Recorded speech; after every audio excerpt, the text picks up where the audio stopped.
Hey, everybody. Welcome to Monday Night Live in Lexington, you guys.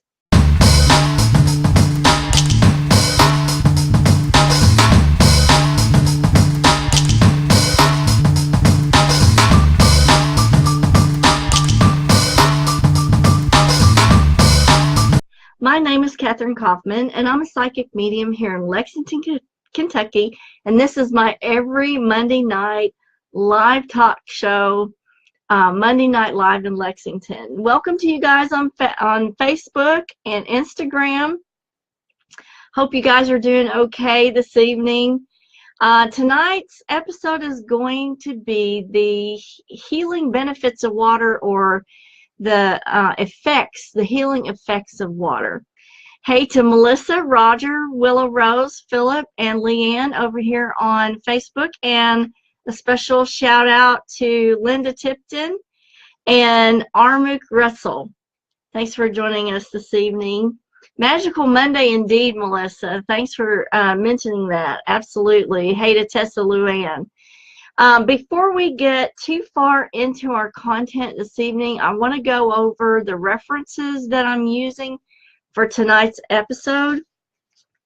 In case you want to learn more about this topic, because I think, if I'm not mistaken, I have so much content for you tonight, we may not be able to finish it, and this may have to go into 2 episodes.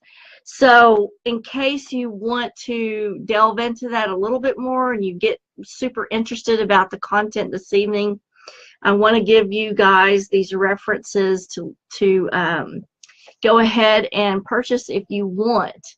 Okay, so the first one is The True Power of Water, and this is by Masaru Emoto, and he is kind of a pioneer in the field of water and energy, or water and emotions. Thanks for the hearts. I appreciate that. So what he did was he kind of researched the energies of water and the energy of intent and emotions that were imprinted on the water.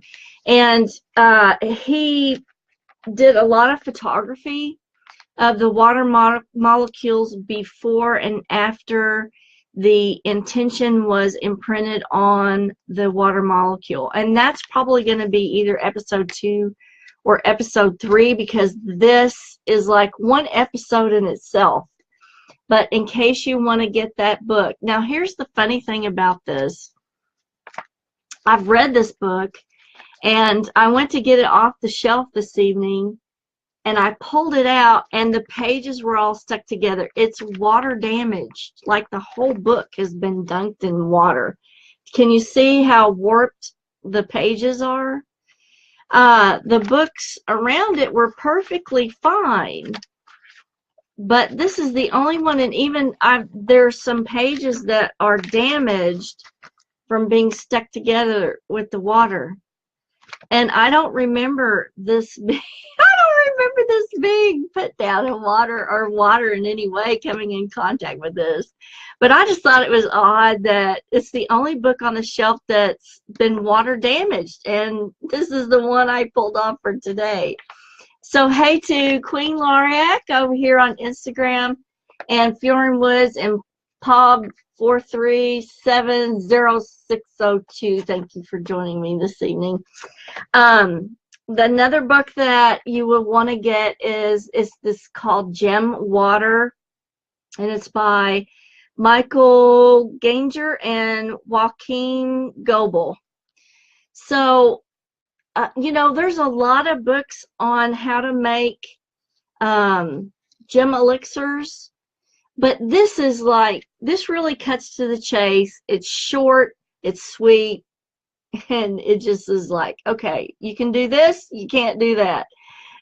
So I really like it because it just is to the point, and it also gives an example of the stones here on the side, in case you're not sure what kind of gemstone that you have.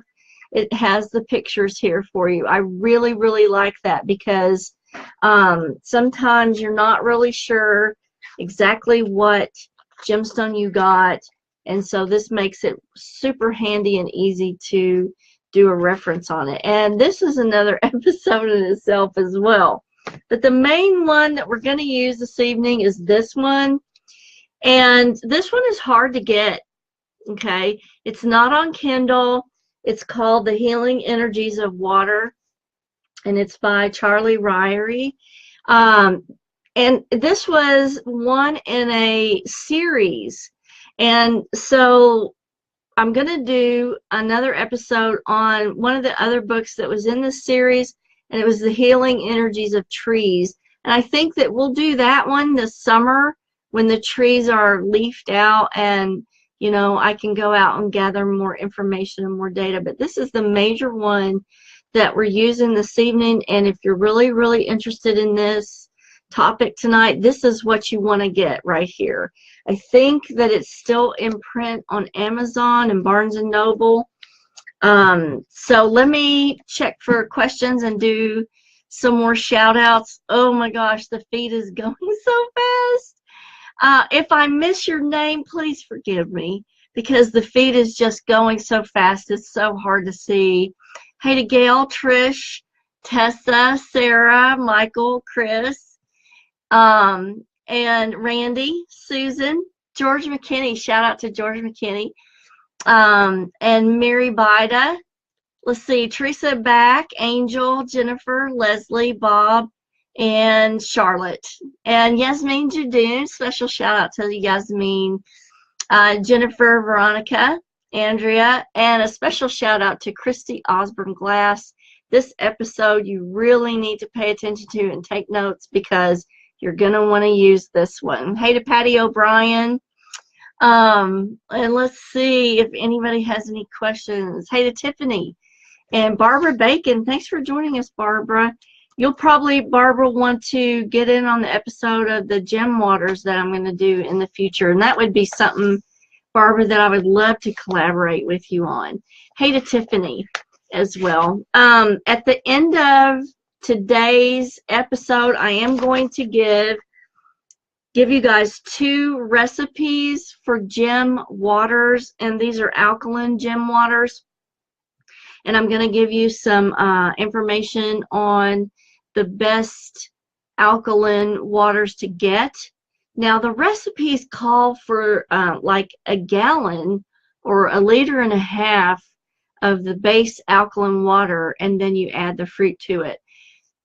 When I looked up what they suggested about the alkaline water base, you know, that just comes in a small bottle. So I'm really wondering if there isn't a better source for a base alkaline water, but we'll get to that at the end of the episode. Hey to Chantel, thanks for joining me, and Jasmine. So if you guys didn't know, and this is something that, you know, is kind of, well, in some schooling it's released and in some it's not, but at least like when you're born and when you're small, 80% of your body weight is water. And as you age, as you get older, proportionately the ratio of water to tissue decreases as we age. And kind of in midlife, we're right at 70% of your body weight is water. That's a big percentage, 70%. Now, going back historically, in Chinese tradition, water is the key to the 5 elements. It kind of activates the rest of the elements. Wood is created from water, which encourages the growth of plant matter. Fire is encouraged by the wood, and earth comes out of the fire. Metal comes out of the earth, and water arises out of the metal by condensation. So water seems to link all of the elements together. It initiates it, and it links all the elements together, and it's like a vital energy, emotionally, mentally, and spiritually. It's everything. That's why I put on, you know, the advertisement for this show, that water kind of activates and rules everything. It governs over everything. So it's we can't ignore it, and we really need to take care of how we consume the water and how we use the water. And that's why I wanted to bring this episode to you tonight, because if we are 70% water, that is a major constituent of what and who we are. And the better that we can take care of this and nurture it and foster it and improve it and use it to heal with, I think the better that we will feel and the better that we will relate to everybody and the world in general. That's just my thought. So the ancient Greeks revered water as the medium and possibility for all the elemental change in the world, the highest of the four elements which from the world was made. So, and then, you know, into creation theories, we also get, you know, this primordial water that was originally created.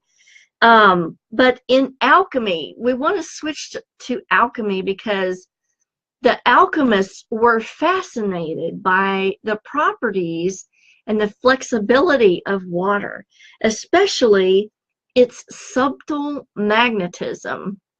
So water has a subtle magnetism. Mouth tonight. Anyway, we know that it conducts electricity.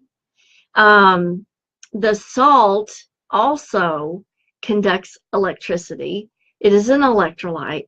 And so, like, if you were to stand in a puddle of water and an electrical cord was dropped in it, you would certainly get electrocuted. Why? Because that electromagnetic force is conducted by the water to you. Let me check for questions really quick. Hey to Gary, Lindsay, Dawn, Brenda, Nicole. Hey, how are you, Nicole? So water does have this subtle magnetism. Okay, getting into kind of the historical view of it, and there's some really interesting stuff that I found out, and it was in this book right here and a couple other resources. Northern Europe, even in secular Northern Europe, many people flock to shrines such as the waters of Lourdes in France each year, believing that these waters have a healing property to them. And so there's a lot of historical rituals that are referenced with healing waters that are practiced all over the planet. And they're practiced all over the planet independent of each other. So all of these societies were coming up with the idea and the intuitive thought that waters actually healed people. And so there's so many different rituals that of healing rituals of different societies that involve water in their healing ritual. There's got to be a reason for that.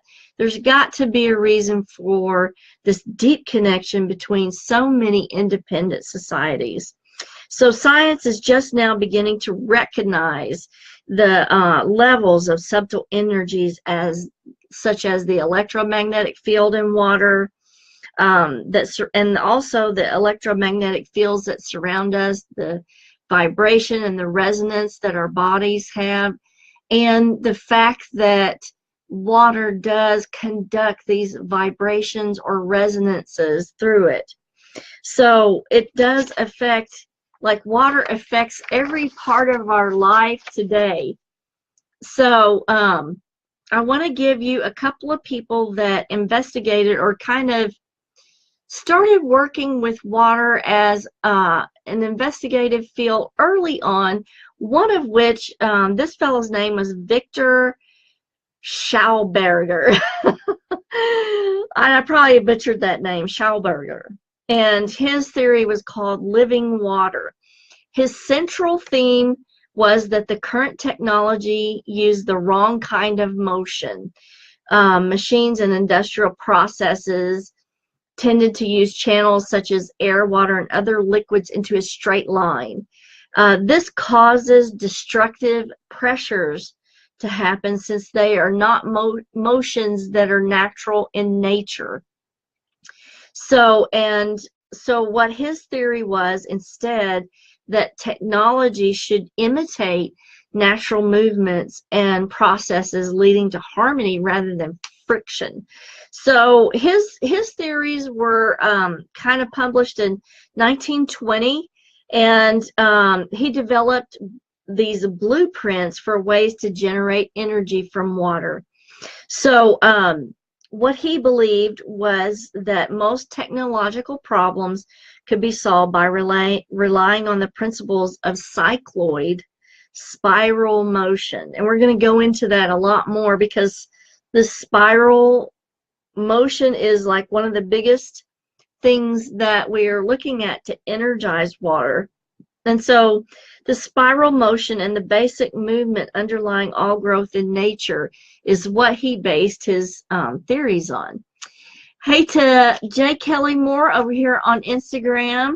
And I think Paul437 is having trouble with the phone. Wow. And we're just past a full moon, so maybe it's that. I don't know. One of the earliest commentators on the state of a nation's water, and this was interesting, was Plato. And when I read this, I found it so interesting because it's just like Plato was here right now in this current time, because it's so applicable. He was warning everybody of the consequences of deforestation. And I think deforestation is one of the biggest problems that we have today, because it not only, cleans, forests not only clean the air and provide us with oxygen, and they take the carbon dioxide out of the air, but they're also highly involved with the health of our water, because some of the most energetic water is in cool, shaded areas. And when we lose that and the waters become too warm and too solarized, they become sluggish and they actually use their energetic potential, which I did not know before I started doing this research. And when I started finding this out, I was like flabbergasted, because the water courses of the energy will actually change as it goes from sunlight into the shade of the trees.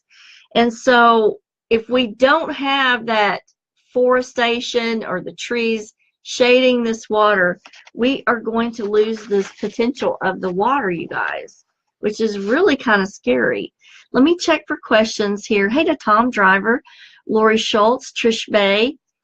And Nicole says, so water is a great energy conduit, right, for spirits? Absolutely, Nicole. I found that to be especially true when we're doing, like if I'm doing an investigation, the first thing I look at is the surrounding area around the investigation.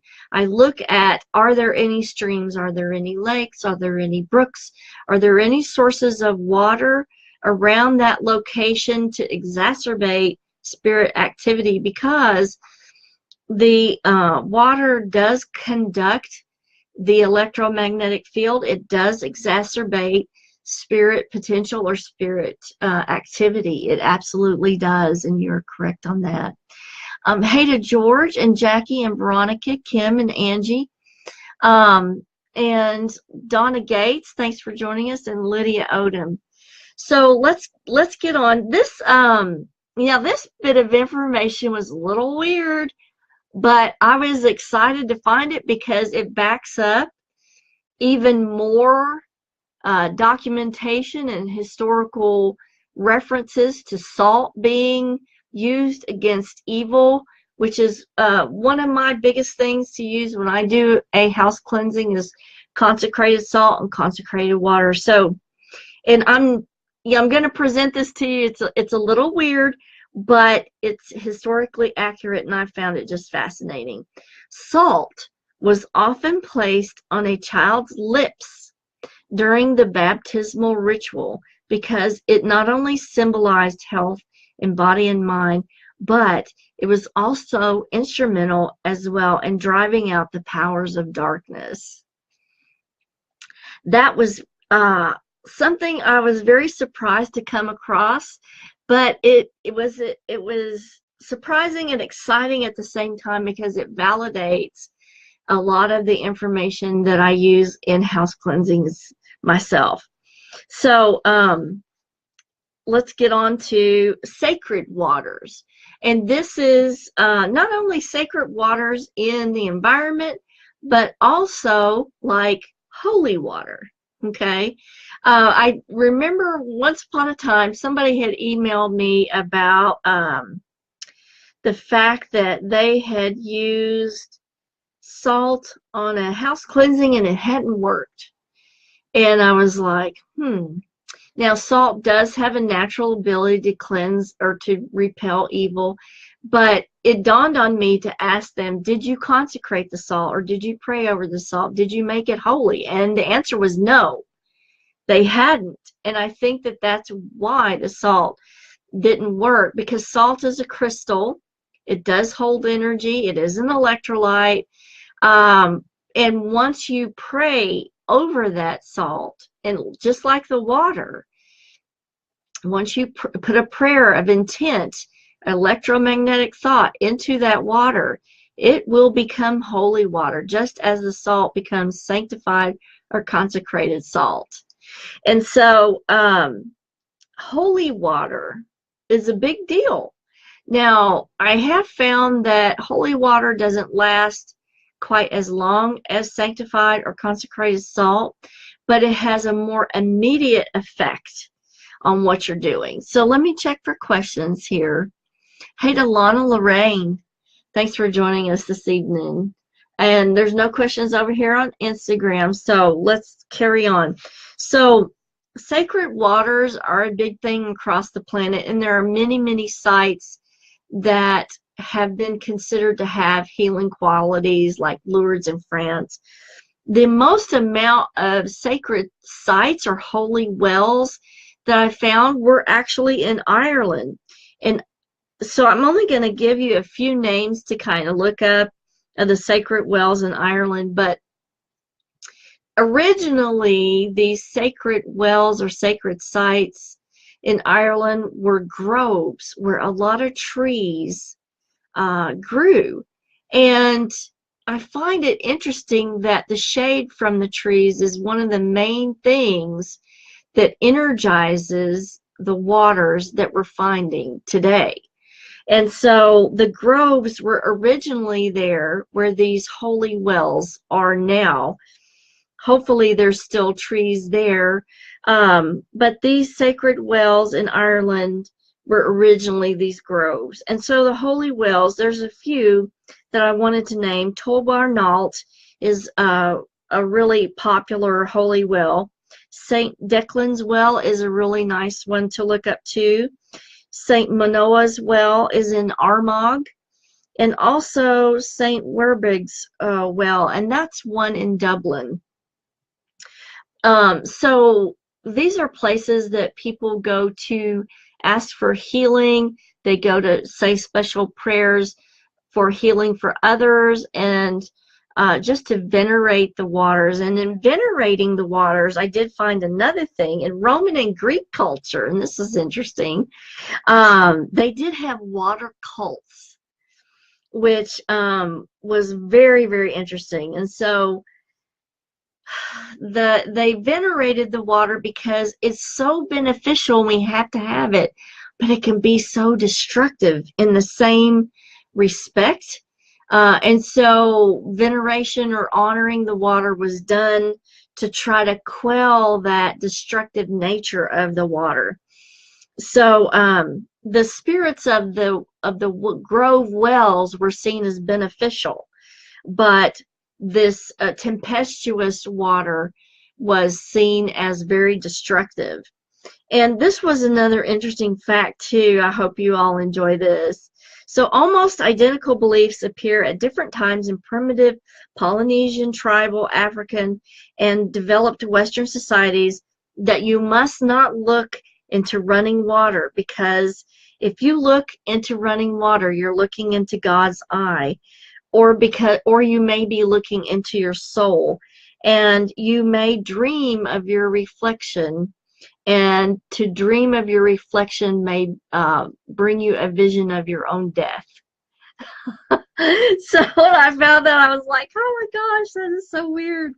But so these cultures early on were afraid to gaze at the water that was running because of that, because they thought that would bring an omen or a dream of their own death. And there's so many myths that surround water, like myths of mermaids, sirens, beautiful female creatures that would lure these young sailors to their deaths. And so that was considered, you know, this awful watery myth that went with the water in the ocean. Springs, wells, pools, and fountains were usually occupied by more helpful beings like nixies or pixies. And also, some of the people who were oracles used gazing pools to do their oracle work. So a lot of prophecy was done at these wells. Hey to Dawn and Tender Lee and Kathy Wolford. Thanks for joining me. Special shout out to Kathy. Kisses your way. Hope you're doing well. So Jasmine says, so no watching waterfalls, huh? According to these old legends, you may dream about your death. So I don't know. It's up to you. Okay. So facts that we know about the energies of water.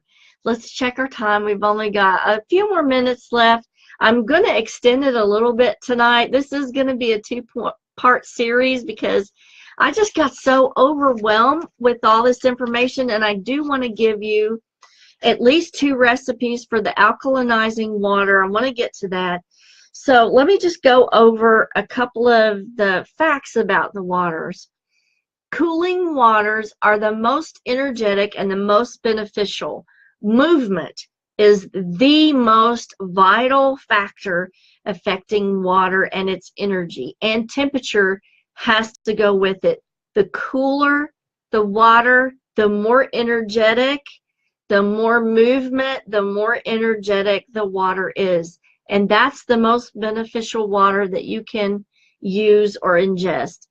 Water that is overexposed to sunlight is less energetic, more sluggish, and this cool water presents a lot of energetic, lively energy. Now, water is also the only thing that I know of that can go into all 3 different states: gaseous, which is vapor, liquid, and then solid as ice. So it's so versatile. It can exist in any form. Water actually moves quicker when it's cool, which I found absolutely fascinating. And it's the densest right before it freezes, which is logical. The most energetic water comes from cool and shady sources. Temperatures at the water, and we're going to go into this on part 2, but when water is moving at its highest potential, it does so in a spiral helix. And so the core of this energetic water is the coolest and the most energy laden. Okay, and this comes from the shady sources underneath the trees that's cooled. The temperatures at the central part of the vortex are at the coolest, and at the external of the vortex is the warmest. And so it's so interesting that the energetic potential at its most its fastest portion is the coolest, which you really wouldn't think that would be, because we're kind of used to whatever's fastest is producing the most friction is the warmest, but that's not true with water. The center of the vortex is the coolest point of this water. So we've only got a couple minutes left. I want to go into a couple of recipes for you. Now, next week, we're going to go over how to make sacred water. I'm going to give you something to do for that. We're going to go over healthy sources of water, okay? There's distilled water, rainwater, juvenile water, surface water, groundwater, spring water. When I started going into this, I knew I had gotten in over my head because I was like, there's too much of this for one episode. We're also going to go into water's spiral rhythms, the spiral energy itself of water. You know, I was talking about that helix. This is how it looks, the energy of the water. So we'll go into that in more detail.